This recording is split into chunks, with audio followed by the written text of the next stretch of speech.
Not trying to be in it, not trying to be cool, just trying to be in this. Tell me how you do.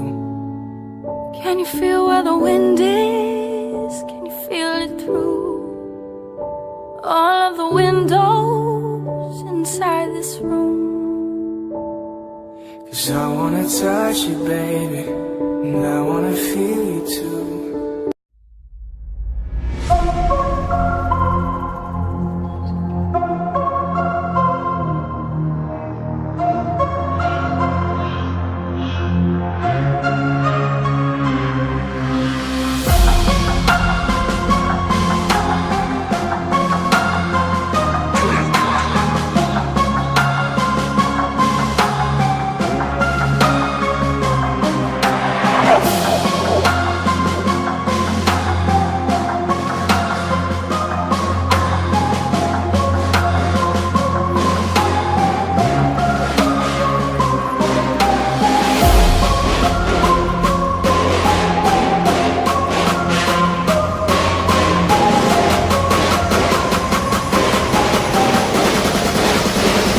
Take a step back.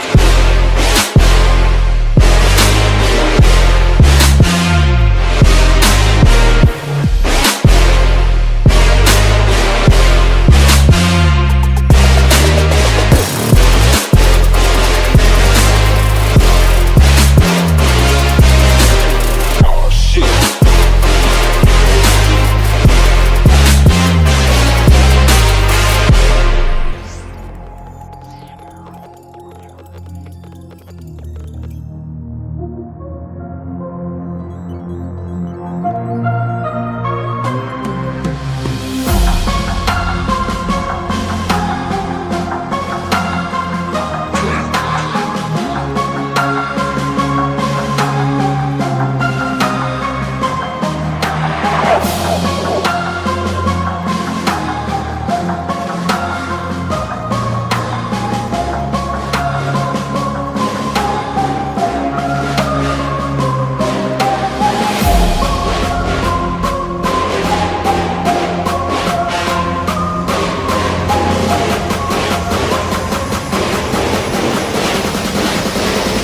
Take a step back.